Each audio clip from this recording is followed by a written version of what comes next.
Ships in the making, bound for a distant shore, world for the taking, men gone forevermore, boarding and setting sail. Sexto Continente, dirigido por el obispo de Orihuela, Alicante, Monseñor José Ignacio Munilla.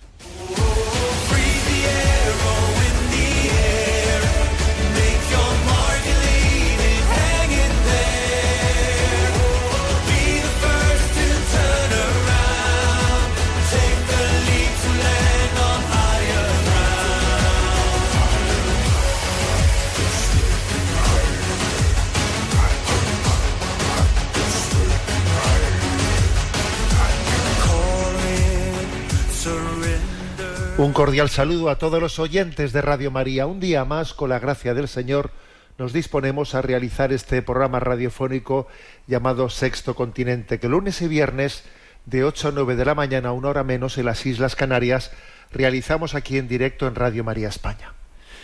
Y hoy vamos a comenzar nuestro programa en medio de una grave emergencia por la paz, una grave emergencia bélica en la que se encuentra el mundo. Vamos a comenzar con un versículo evangélico que es Marcos 9:29, en el que el Señor dice, explicando a los discípulos que le preguntan ¿por qué nosotros no hemos sido capaces de expulsar ese demonio? Le habían pedido a sus discípulos que expulsasen el demonio que estaba atormentando a un joven, no son capaces de hacerlo. Jesús le expulsa. Y cuando le dicen, bueno, nosotros ¿por qué no hemos sido capaces? Entonces Jesús respondió, es que esta especie solo puede ser expulsada, solo puede salir con oración y ayuno. Está en Marcos 9:29. La verdad es que según distintas versiones bíblicas se lee esta especie solo puede ser expulsada con oración, y en otras dice con oración y ayuno. No he investigado cuál es el origen de esa doble versión. Supongo que es que habrá manuscritos en los que se incluyese oración y ayuno y otros manuscritos bíblicos en los que solo pondría oración.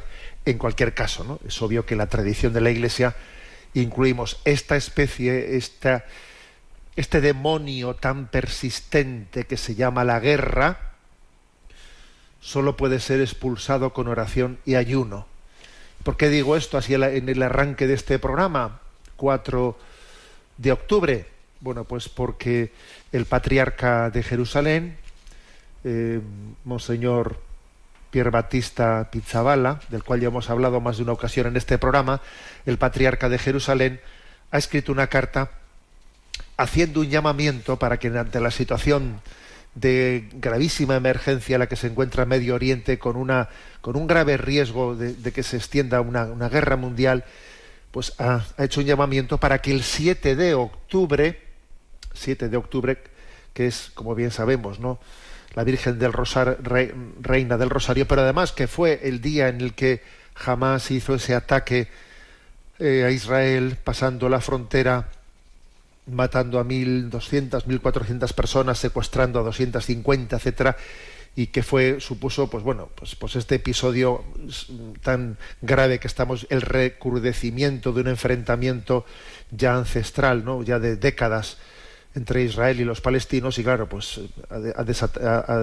ha decantado, ¿no?, esta crisis que lleva ya un año. Se va a cumplir un año el 7 de octubre. Entonces, como es una fecha que además tiene esa coincidencia mariana, pues nos ha convocado a una jornada de oración, ayuno y penitencia para el 7 de octubre. El Santo Padre, que ha escuchado a este hombre fiel, a este hombre de Dios, el patriarca latino de Jerusalén, ha hecho suya, ¿no?, esa iniciativa, y la ha extendido la propuesta a toda la Iglesia universal. Por lo tanto, estamos convocados en el Día de la Virgen del Rosario a tomar el rosario en nuestras manos y a orar por la paz, uniendo esa oración también al ayuno, a la penitencia. Esa es la llamada que se nos hace. Hay demonios tan malvados,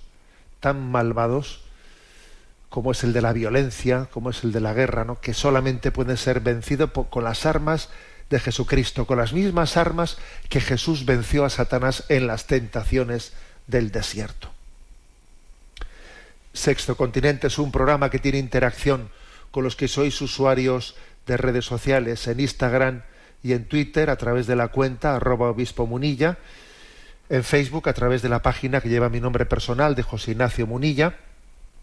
Los programas anteriores de Sexto Continente están a vuestra disposición, tanto en el podcast de Radio María como en las plataformas de iVoox, de Spotify y también en el canal de YouTube En Ti Confío, donde además también está el programa, pues no solamente en audio sino en vídeo.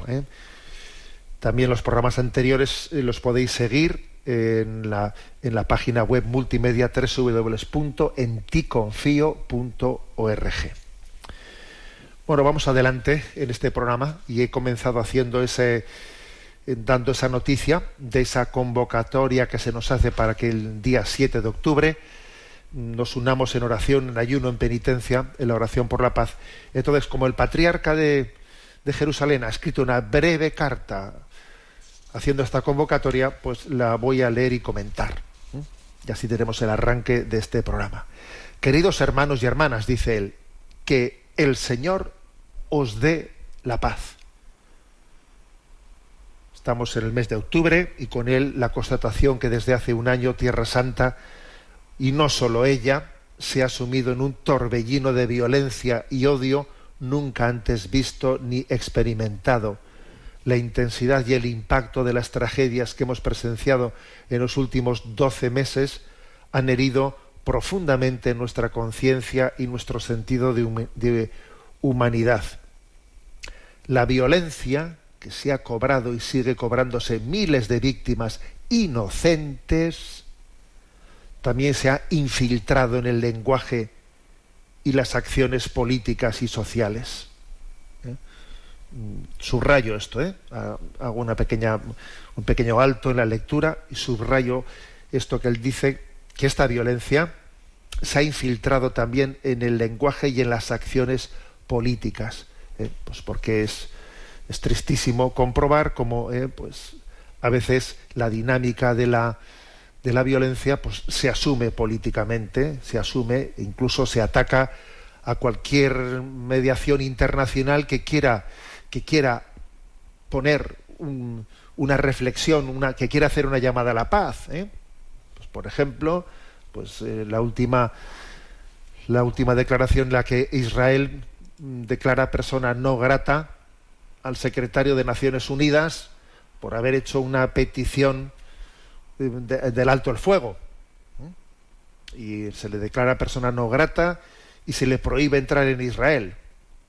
O lo mismo pasa con respecto al Tribunal de La Haya, cuando el Tribunal de La Haya también ha exigido, ¿no?, a las dos partes en conflicto, bueno, las dos, no sé cuántas partes son, la verdad, a las partes en conflicto hacer un alto el fuego, etcétera. Pues también, entonces el malo es el que en este momento hace el llamamiento a la paz. Es así, en este momento, si en redes sociales, lo digo por mi propio testimonio, si en redes sociales tú pues, publicas este mensaje del patriarca de Jerusalén, tú publicas esta llamada a la paz, y entonces enseguida te llueve montones, ¿no?, de comentarios de que pues, ustedes son unos equidistantes, son unos cómplices. Claro, es decir, cualquier llamada a la paz enseguida es desprestigiada o es ridiculizada, es acusada, ¿no?, porque se confunde o se pretende, está bajo sospecha de que la llamada a la paz, en el fondo, lo que quiere es beneficiar a mis enemigos, ¿no? Es así, Ese es porque además, digamos que cuando se entra en la guerra, se genera una especie de fruición por la victoria, es una fascinación morbosa por la victoria. Y entonces el diálogo, el razonamiento es dificilísimo. No sé si conocéis, por cierto, perdón que me estoy yendo un poco por los cerros de Úbeda, pero bueno, no sé si conocéis una declaración histórica que hizo en una tertulia Churchill, el cual, cuando se estaba preparando pues el desembarco, ¿no? El desembarco en Normandía, etcétera, él dijo, ¿no?, haciendo una confesión que la verdad es que le honra, ¿no? Él dijo: los preparativos de la guerra ejercen en mí una fascinación morbosa. Le pido a Dios que me perdone estos sentimientos tan frívolos. Eso lo dijo Churchill, fijaros bien, ¿eh? Lo dijo Churchill en un momento en el que obviamente aquel contexto era un contexto de guerra justa, de defender la invasión de Europa. Hombre, es un contexto de guerra justa. Decir que la situación actual es un contexto de guerra justa, en absoluto cabe decir tal cosa, ¿eh? Porque vamos a ver, en absoluto cabe decir que el contexto actual de Medio Oriente sea un contexto de guerra justa. No lo es. Para empezar, están todas las resoluciones de Naciones Unidas en las que se pide la retirada de territorios ocupados, etcétera, y no se hace caso de ninguna resolución de la ONU, ni por parte de Israel, ni por parte de Hezbollah. Pues a ver, estamos bajo el incumplimiento absoluto, ¿no?, de resoluciones internacionales, con lo cual aquí hablar de guerra justa en absoluto cabe decir. Pues incluso cuando Churchill, en aquel contexto que obviamente sí era de guerra justa, estaba preparando el desembarco en Normandía, atención a esta frase que dijo, porque es una frase en la que uno vislumbra cómo incluso cuando uno hace el bien, el mal se le puede infiltrar. Y dijo: los preparativos de la guerra ejercen en mí una fascinación morbosa. Le pido a Dios que me perdone estos sentimientos tan frívolos. Sí, porque estos días estamos viendo, ¿no?, pues gente especialista, pues mira, sí, lo del escudo ha funcionado así, parece ser que tantos misiles tal, esto, lo otro, pues fíjate, los servicios secretos han tenido un éxito, y todo esto ejerce una fascinación morbosa. Y es como si muchos estuviesen divirtiéndose viendo una película. A ver, que estamos haciendo una atracción de una auténtica masacre de personas inocentes que pasaban por allí. Cuando uno comparte en redes sociales, como he hecho yo esta semana, pues un vídeo de una de esas situaciones, de unas explosiones en las que salen los niños en medio de los escombros, ¿no? Y uno ve, pero todos estos niños en medio de estos escombros, ¿no? Pero cuántos niños están muriendo, pero claro, eso se quiere tapar, se quiere tapar, y incluso van y te acusan: usted está sacando estos vídeos aquí para ponerse de parte de los otros, porque, a ver, o sea, es curioso cómo la visceralidad nos puede, lo que decía Churchill de fascinación morbosa. Bueno, por eso, ¿no?, dice, vuelvo a la carta del patriarca, perdonad que he hecho aquí una digresión. El patriarca dice, ¿no?, que la violencia se ha infiltrado en el lenguaje y en las acciones políticas y sociales. Ha asestado un golpe terrible al sentido común de pertenencia a Tierra Santa, a la conciencia de formar parte de un plan de la providencia que nos ha querido aquí para construir juntos el reino de paz y de justicia, y no por el contrario para convertirlo en un depósito de odio y desprecio, de rechazo mutuo y de aniquilación. Permitidme un breve paréntesis, porque lo que es impresionante es que la Tierra Santa, el lugar donde Jesús nació, sea pues un lugar en el que especialmente el enfrentamiento y el odio se visualiza en el mundo, se visualiza. Parece que, para mí, yo os voy a decir qué explicación le doy a esta gran paradoja. Vino a los suyos y los suyos no le recibieron. Entonces, cuando el príncipe de la paz viene al mundo y no es acogido, pues se produce esta paradoja, ¿no? Continúa la carta. En los últimos meses ya nos hemos pronunciado claramente sobre lo que está ocurriendo y hemos condenado repetidamente esta guerra sin sentido y todo lo que ha conducido a ella, haciendo un llamamiento a todos para que detengan esta deriva de la violencia y tengan el coraje de encontrar otras vías de resolución al conflicto actual que tenga en cuenta las exigencias de justicia, dignidad y seguridad para todos. Ciertamente, pues el cardenal patriarca de Jerusalén, pues desde el minuto primero ha hecho gestos proféticos, como por ejemplo ofrecerse a Hamás él, siendo el patriarca de los cristianos palestinos, ofrecerse a Hamás, él, para ser intercambiado a cambio de esos 240, que ya quedan muchos menos en vida, ¿no? De esos 240 israelíes que fueron secuestrados, que obviamente Hamás rechazó, ¿no? tal oferta. Y dice: no podemos sino hacer un nuevo llamamiento a los gobernantes y a quienes tienen la pesada responsabilidad de tomar decisiones en este contexto, para que se comprometan con la justicia y el respeto del derecho de todos a la libertad, la dignidad y la paz. Y ahora dice: pero también nosotros tenemos el deber de comprometernos por la paz, ante todo preservando nuestro corazón de todo sentimiento de odio y en cambio manteniendo el deseo del bien para todos.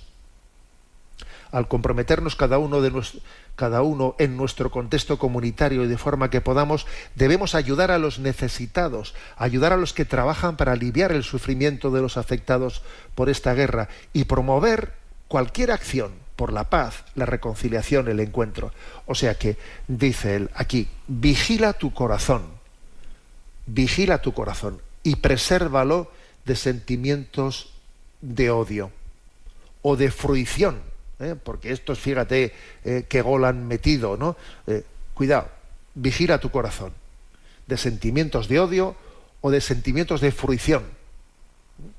Y por otra parte, apoya cualquier acción, cualquier palabra, cualquier paso que alguien dé en favor de la paz o de la reconciliación.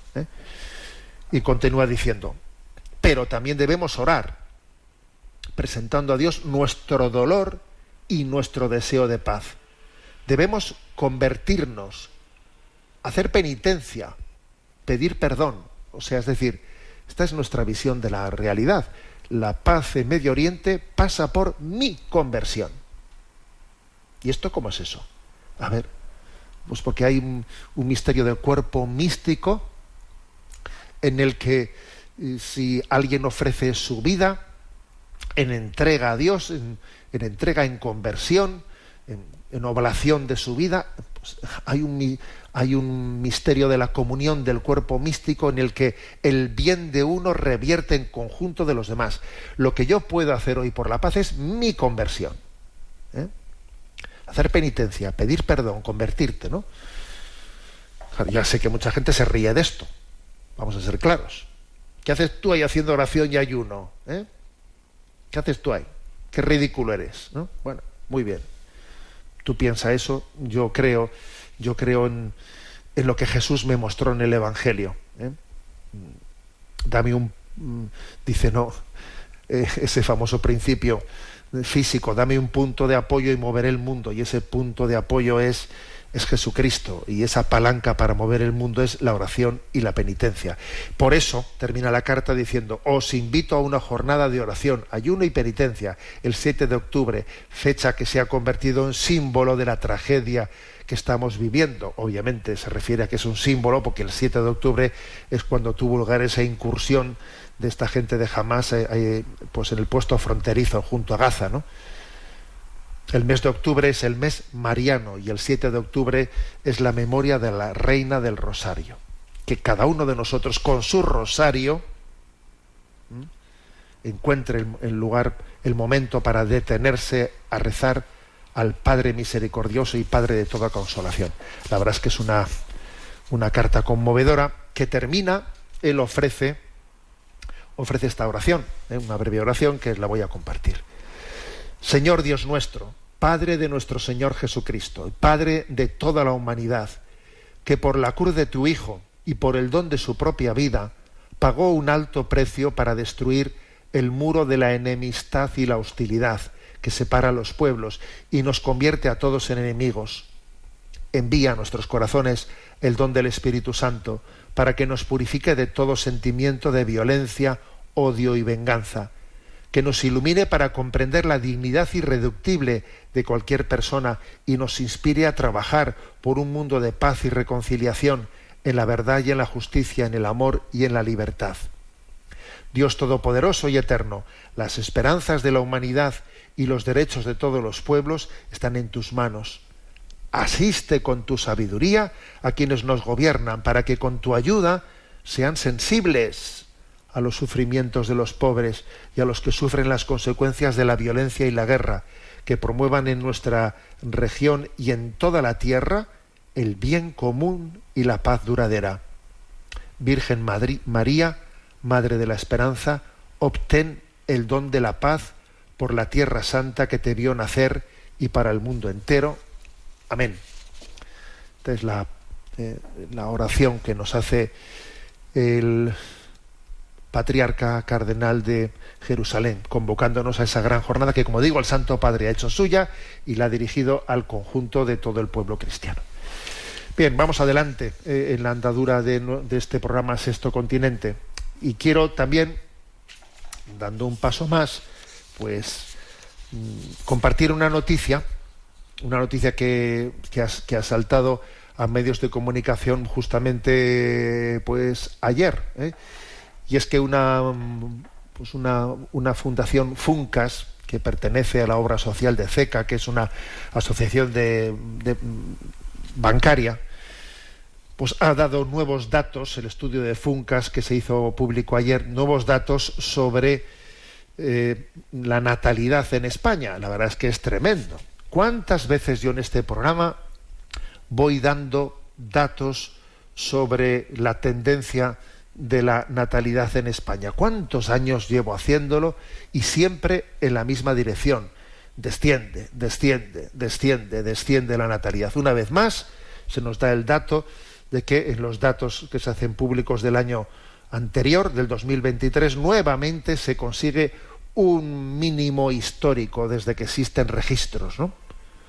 Se ha bajado al 1,12, cuando es el 2,1 el necesario para el relevo generacional, ¿no? Lo cual nos pone por debajo de todos los países de Europa, de Austria, de Bélgica, de Luxemburgo, de Países Bajos. La verdad es que estos datos que están unidos, ¿no?, pues a todos los anteriores, marcan una tendencia impactante, una tendencia impactante. Entonces creo que merecen la pena un comentario de nosotros que voy a hacer ahora, pero vamos a tener nuestro momento de oración, de descanso musical, y como hemos arrancado, ¿no?, con esta llamada a la oración y a la penitencia por la paz, vamos a escuchar esta canción de Ingrid Rosario, Que la paz de Dios reine.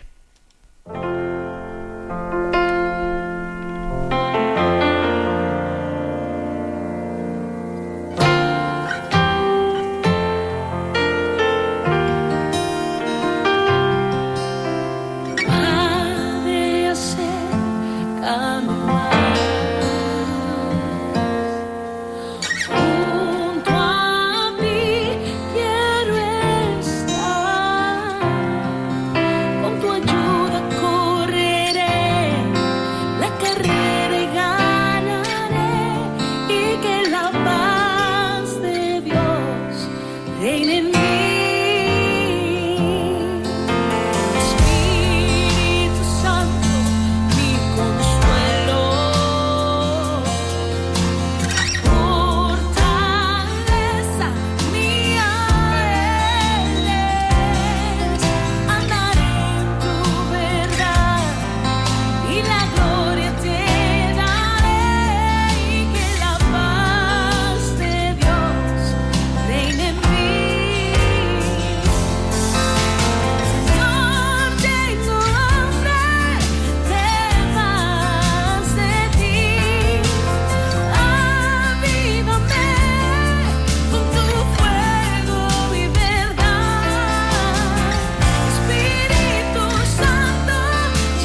la paz de Dios reine. Ingrid Rosario. Seguimos adelante en esta edición de Sexto Continente y estábamos introduciendo el tema de la natalidad, con nuevos datos que la Fundación Funcas ha dado y, bueno, de nuevo España batiendo récords, ¿no?, de mínimos históricos de natalidad.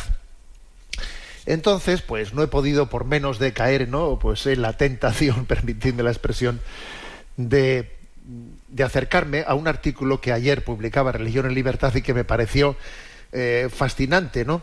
Fascinante por el hecho de que estamos todos también intentando conocer esto de la inteligencia artificial y de vez en cuando hacemos pruebas, ¿no? A ver qué pasa si a la inteligencia artificial le preguntas esto, le preguntas lo otro, ¿no? A veces se publican por ahí, proliferan publicaciones, fíjate, a la inteligencia artificial se le pregunta esto y fíjate lo que responde, ¿no? A veces cosas absurdas, a veces cosas bien atinadas. Bueno, pero es que resulta que se ha hecho, ¿no?, la prueba de preguntarle al chat GPT, una de las plataformas de inteligencia artificial, pues digamos, más accesibles, ¿no?, al común de todos los usuarios. Se le pregunta a ChatGPT por las razones por las que un cristiano debería estar abierto a tener los hijos que Dios quiera. O sea, por las razones por las que un cristiano... Además, fíjate, la pregunta se le hace por un cristiano, no se pregunta por un católico, o sea, se hace la pregunta suficientemente abierta. Entonces, es impresionante ver qué respuesta da ChatGPT. La pregunta es, se le pregunta, ¿no?, a esta herramienta, ¿no?, de inteligencia artificial: ¿podrías darme 7 razones por las que un cristiano debería tener los hijos que Dios quiera?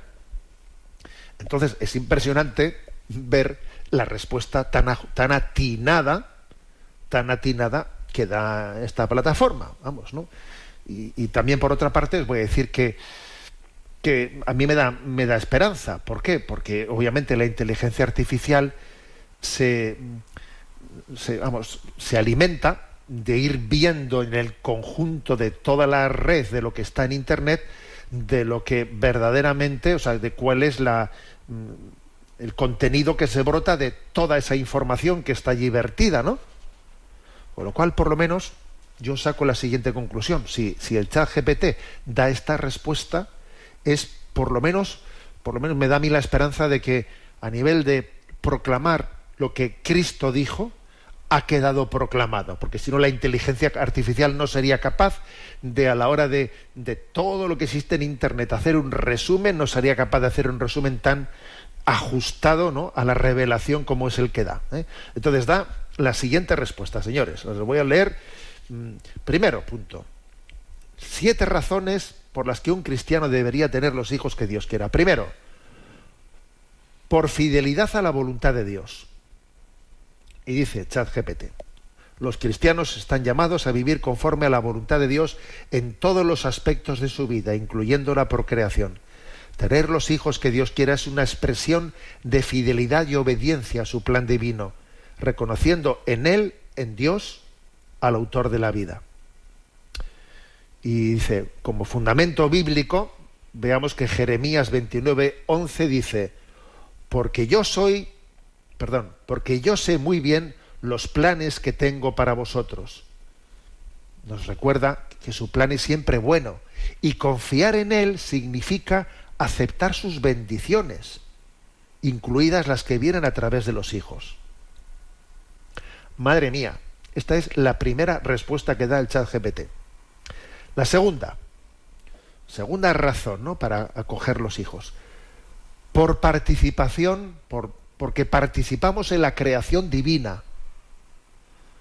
Al aceptar todos los hijos que Dios nos concede, los cristianos participan directamente en la obra creadora de Dios. El acto de procrear no es solo biológico, sino que tiene una dimensión espiritual en la que los esposos cooperan con Dios en traer nuevas vidas al mundo. En Génesis 1:28 dice: fructificad y multiplicaos, destacando la importancia de la procreación como parte del plan original de Dios para la humanidad. Madre mía, menuda respuesta tan clara, tan concisa. Tercera razón por la que un cristiano debería de estar abierto, ¿no?, a acoger los hijos de Dios. Valor sagrado de la vida. Dice, los cristianos creen que la vida humana es sagrada, desde la concepción hasta la muerte natural. Cada hijo es un regalo de Dios precioso, y rechazar ese don podría verse como un rechazo de la bendición divina. La Iglesia Católica, en encíclicas como Humane Vitae, enseña que la vida es un don sagrado y que los esposos deben estar abiertos a la vida en sus matrimonios, respetando la naturaleza procreadora del acto conyugal. Esa es la tercera razón, que se da en esta herramienta. La cuarta, dice, cuarta razón por la que los cristianos deberían estar abiertos a acoger los hijos de Dios. Dice, por la confianza en la providencia de Dios. Dice, los cristianos creen que Dios provee lo necesario para aquellos que confían en Él. Aceptar todos los hijos que Dios quiera no significa preocuparse por los recursos o las circunstancias, sino confiar en que Dios dará las gracias y los medios necesarios para criarlos y cuidarlos. En Mateo 6, 31, 33, Jesús dice, no os inquietéis por el mañana, y nos llama a confiar en la providencia divina en todos los aspectos de la vida, incluyendo la familia. Esta es la cuarta razón, que esgrime. Impresionante. Quinta, la santificación a través del sacrificio. Criar hijos implica sacrificios y renuncias, pero para los cristianos estos sacrificios son una forma de santificación. Los padres pueden experimentar el amor sacrificial que Jesús enseña, poniendo las necesidades de los hijos por encima de las propias. En Juan 15:13 Jesús dice, no hay amor más grande que el que da la vida por los amigos, y los padres cristianos reflejan este amor en su entrega diaria a sus hijos. Impresionante, que ChatGPT diga esto. O sea, otra razón para abrirnos a la procreación es porque es que nosotros nos santificamos a través del sacrificio y de la entrega generosa. Sexta razón, por la transmisión de la fe y los valores cristianos. Es decir, que los hijos son el medio más directo para transmitir la fe y los valores cristianos de generación en generación. Al tener más hijos, los padres cristianos tienen la oportunidad de formar a más discípulos de Cristo, contribuyendo al crecimiento del reino de Dios. El Catecismo de la Iglesia Católica dice, en el punto 2221, subraya que los padres son los primeros responsables de la educación de sus hijos en la fe. Tener hijos es una forma de extender la misión evangelizadora de la Iglesia en la propia familia. Toma del fresco Carrasco, que digo yo. O sea, me parece impresionante que con esta nitidez, pues se argumente, ¿no? Diciendo, mira, una razón, ¿no? Pues para abrirte a la vida es evangelizar, porque así podrás también transmitir la fe, ¿no?, a los hijos que Dios te dé. Séptima razón para abrirnos a la vida a los cristianos: testimonio de fe y de generosidad. En una cultura que valora el control sobre la vida familiar y a menudo rechaza la apertura a la vida, aceptar los hijos que Dios nos quiera dar es un testimonio contracultural de fe y de generosidad. Este testimonio de confianza en Dios puede inspirar a otros a reconsiderar sus propias decisiones familiares. El Papa Francisco ha hablado de la cultura del descarte, donde los hijos se ven como una opción y no como una bendición. Al tener una actitud abierta a la vida, los cristianos muestran un ejemplo de generosidad y entrega a Dios que desafía los valores contemporáneos. Me impresiona mucho además, ¿no?, pues que la herramienta de la inteligencia artificial esté fijándose especialmente en el catecismo de la Iglesia Católica, en lo que dice el Papa, porque obviamente, pues fijaros, ¿no?, hay otras muchísimas, ¿no?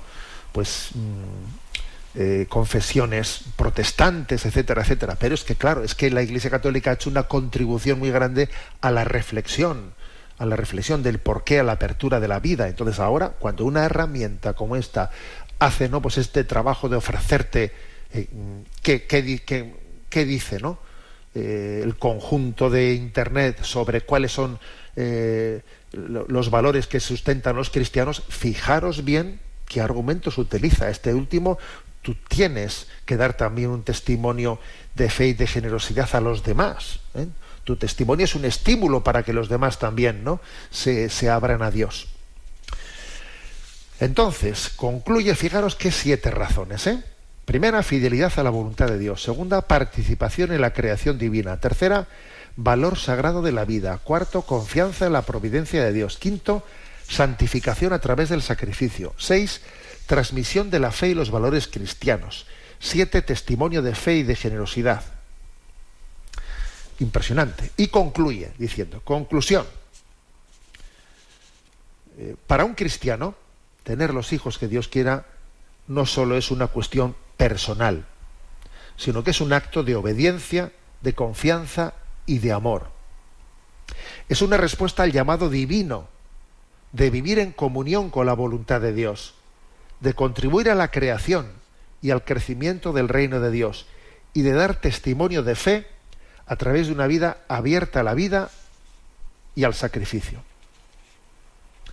La verdad es que me ha impresionado profundamente esta consulta, ¿no?, hecha a una herramienta de inteligencia artificial en la cual dice, nos tenemos que recordar a nosotros mismos lo que predicamos.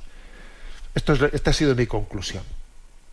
Si tiene que venir una herramienta de inteligencia artificial a darme estas respuestas tan contundentes, es que los cristianos lo que tenemos que hacer es recordarnos a nosotros mismos lo que tenemos entre manos, lo que decimos, lo que la revelación nos transmite.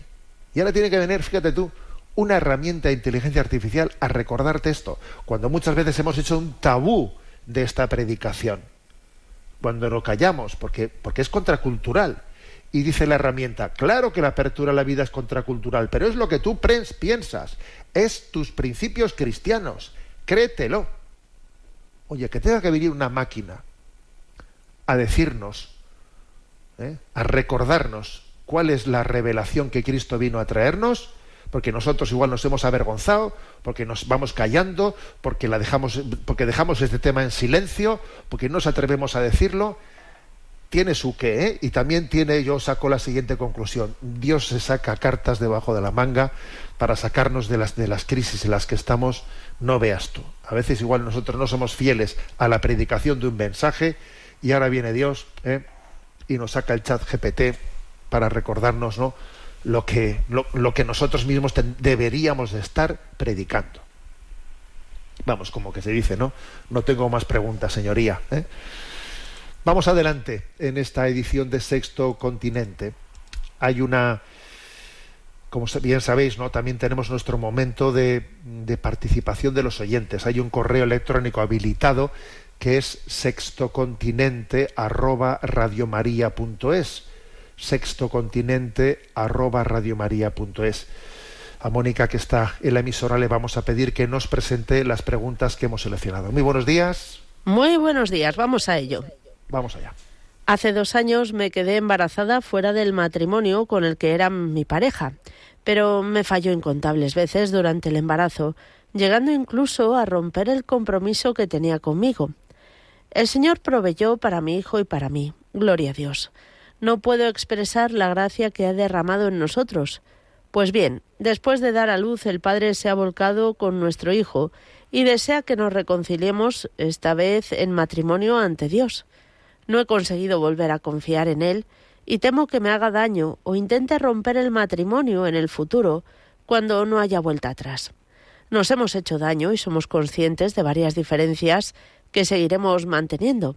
Sin embargo, también pienso en la misericordia y esperanza que Dios puso en mí cuando había fallado y en que tal vez debiera tenerla con su padre del mismo modo. ¿Qué consejo nos daría para unirnos sabiamente ante Dios como familia? ¿En qué modo cree que haya diferencias o circunstancias en las que no fuese recomendable tal reconciliación en matrimonio? ¿Sería inadecuado o vivir en pecado si alguno de los dos se casase con otra persona en el futuro? Lamento si me he extendido en exceso. Muchas gracias. Un saludo. Bueno, vamos a ver este tipo de consultas que, como siempre digo, ¿no? Las consultas que llegan a este programa no tienen tanto pues la vocación de responder a una persona en concreto, sino la de ayudar a generar criterio. Pero yo creo que aquí el criterio principal que hay que decir ante esta circunstancia es la de decir, bueno, resulta que el padre de la criatura, cuando quedó embarazada, ¿no? Cuando quedó embarazada, pues que se quiso desentender. Después de que el niño ha nacido, parece que ahora quiere volver a retomar la posibilidad del matrimonio. Yo creo que el riesgo sería el de decir, bueno, pues venga, vamos a casarnos ahora, sencillamente por motivo de darle un marco matrimonial al nacimiento de este niño. Y eso sería un error.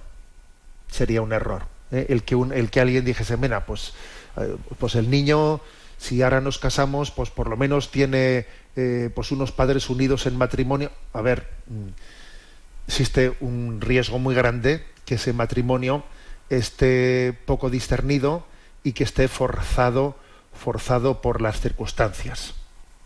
En el fondo, para poder tomar una decisión adecuada, creo que podría decir lo siguiente. Vamos a ver. Si yo no hubiese quedado embarazada, ¿me casaría con este hombre? Porque si por el hecho de haberme quedado me voy a casar, y si no me hubiese quedado, no me hubiese casado, entonces yo creo que no debe de llevarse adelante ese matrimonio. Para mí este es el criterio de discernimiento, porque forzar un matrimonio por la Iglesia sencillamente para dar responder a una herida, de que he sido madre soltera, bueno, pues ahora que venga que me case, no es suficiente. Para poder llevar adelante un matrimonio tiene que haber una estabilidad, una madurez suficiente que nos permita tener una perspectiva de que hay un amor estable. Y eso supone un discernimiento sobre la madurez de las personas. Luego yo haría la siguiente discernimiento. Si el niño no hubiese venido, ¿yo me casaría? Entonces yo en base a eso respondería. Si me casaría, pues creo que entonces sí hay condiciones para el matrimonio. Bueno, obviamente si me casaría dentro de estos parámetros de discernir si es la persona que Dios quiere en mi vida, si tiene las cualidades, si tiene la madurez suficiente en el amor, si me demuestra que es capaz de tener una conversión sincera. Pero yo no debo de forzar el matrimonio sencillamente, pues como he sido madre soltera, pues ahora tengo que solucionar eso como sea. No. Eso en otros tiempos se hizo mucho y obviamente es un error. Es un error, aunque ya sé que también habrá habido casos en los que saliese bien, pero no, eso no quita para que no deba de ser la forma o el criterio de discernimiento. Y mientras tanto, mientras que se discierne, pues mira, pues una manera de discernir bien, pues es vivir en pureza y en castidad. No están casados, luego no deben de tener la relación que no deben de tener. Y punto. También eso ayuda mucho a discernir bien, el que cada uno sepa estar en su vida y discierna pues la llamada que Dios le hace, ¿no?, a ser fiel a su voluntad. Adelante con la siguiente pregunta. Nos escribe un joven de 26 años de la diócesis de Madrid. Le escribo porque me ha surgido una duda que no puedo responder por mí mismo.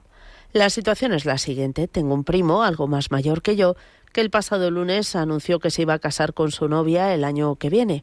Una novia con la cual convive, por cierto. Mi primo es agnóstico, aunque de pequeño recibió el bautismo y la primera comunión. Ahora quieren casarse en una iglesia en Sevilla, pero el obispado hispalense le requiere su certificado de confirmación. He estado leyendo, pero no he encontrado una respuesta firme que indique que sea necesaria la confirmación para poder casarse por la Iglesia, aunque sí se desaconseja. Por ello mismo, mi primo está buscando algún cursillo o catequesis express para poder recibir la confirmación. Es aquí donde vienen mis dudas. Al saber yo que mi primo es agnóstico, es decir, no se cierra a Dios, pero tampoco le importa, ¿podría yo recomendarle alguna catequesis sabiendo que la va a realizar meramente como un trámite administrativo? ¿Tengo yo autoridad para desaconsejarlo dando por hecho que, aun empezando sin fe, no pueda encontrarla en el camino del Señor a través de un buen catequista? ¿O por el contrario, debería animarle a recibir la catequesis con la esperanza de que el Señor todo lo puede y existe la posibilidad de que se dé una chispa de conversión? Me parece que es un tema muy delicado, pues no quiero que mi primo cometa sacrilegio, pero tampoco quiero cerrarle las puertas a una posible conversión. Él ya es mayorcito, tiene 35 años, pero San Agustín también era mayor cuando se convirtió.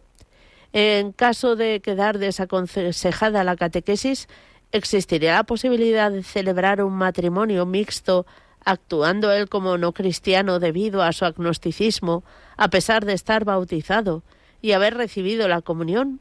Disculpe la extensión de mi correo, pero creo que no se trata solo de una situación que me está pasando a mí y que a lo mejor otra persona podría tener la misma duda o una situación semejante.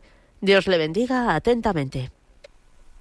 Bueno, vamos a ver. Voy a comenzar un poco por lo último que pregunta, ¿no? ¿Existiría la posibilidad de celebrar un matrimonio mixto actuando él como no cristiano por el hecho de que sea agnóstico? Bien, estrictamente hablando no sería un matrimonio mixto por el hecho de que él está bautizado.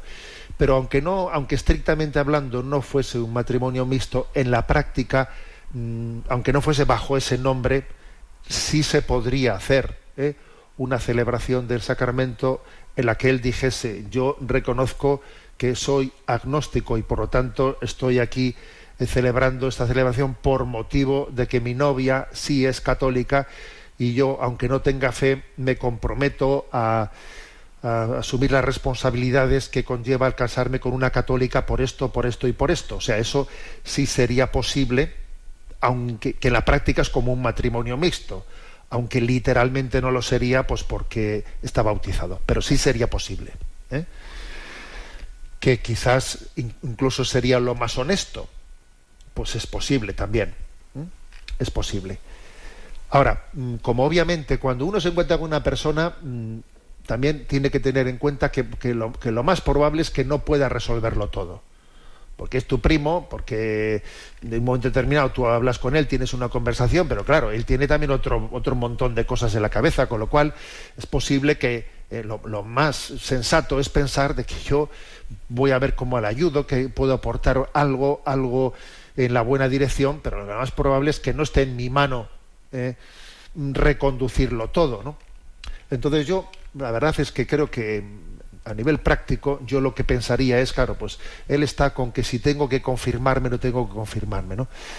La Iglesia aconseja vivamente que alguien esté confirmado para casarse. Y bien, bueno, entonces yo ¿qué es lo que haría?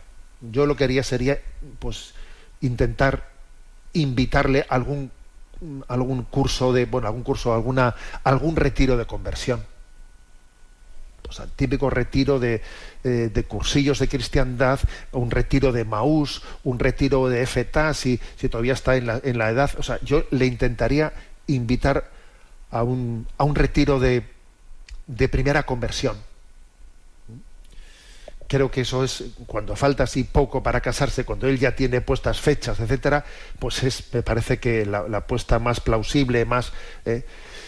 Y luego, obviamente, también es cierto que con respecto a una catequesis de confirmación, pues suele ser una buena oportunidad para que haya alguna persona en concreto que se la dé personalmente. Yo creo que suele ser muy interesante que en las comunidades parroquiales tengamos catequistas que se ofrezcan para poder dar un acompañamiento personalizado. El otro día me dice una persona: me he ofrecido a mi párroco para que si tiene algún caso, ¿no?, en el que un niño no puede asistir al horario en el que está estipulada la catequesis en la parroquia porque en su familia pasa no sé qué, o que hay un curso de preparación bautismal en el que hay pues también un matrimonio que no puede asistir a ese horario por no sé qué.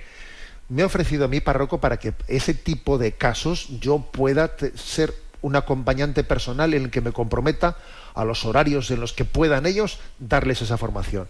Y yo dije, olé tu ofrecimiento, porque eso es una gran oportunidad para hacer un curso de, entre comillas, por ejemplo, de preparación para la confirmación, que sea potente, que tenga un testimonio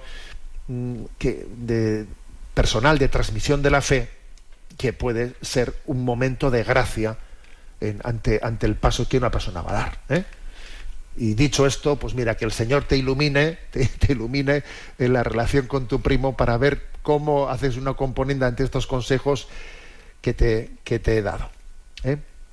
Adelante con la siguiente consulta. Nos vamos hasta Ecuador.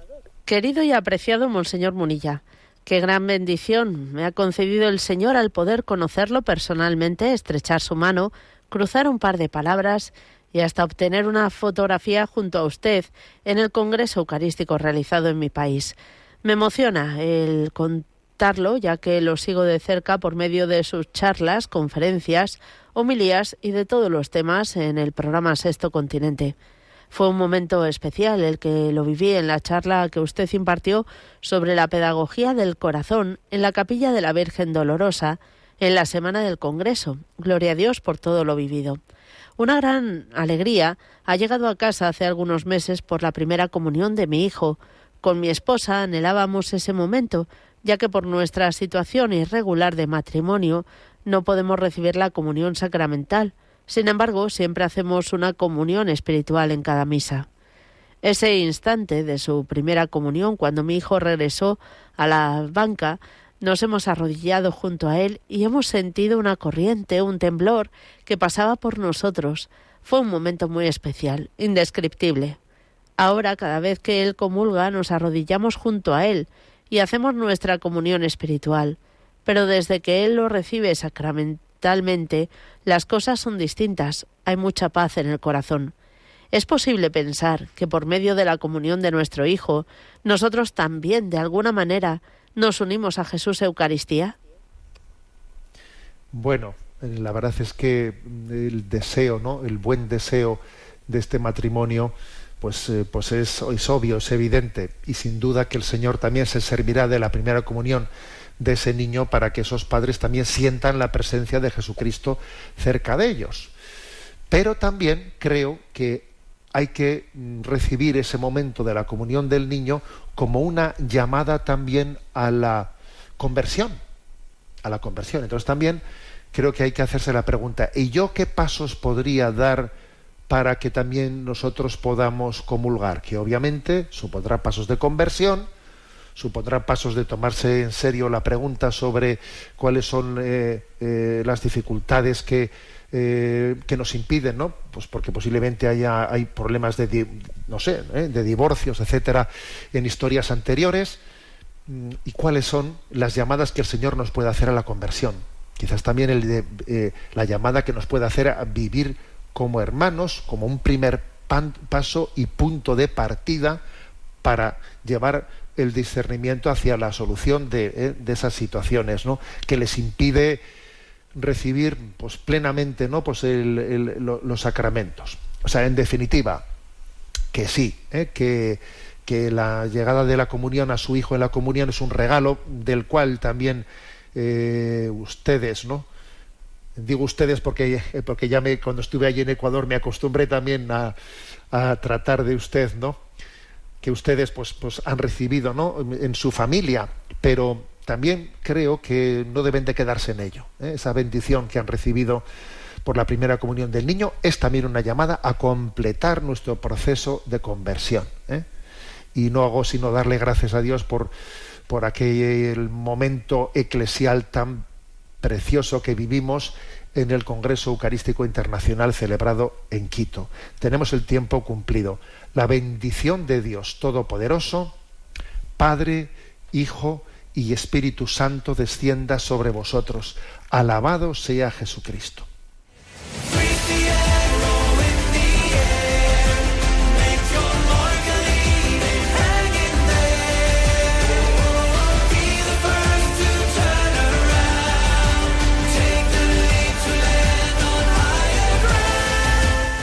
Finaliza en Radio María Sexto Continente, dirigido por el obispo de Orihuela, Alicante, Monseñor José Ignacio Munilla.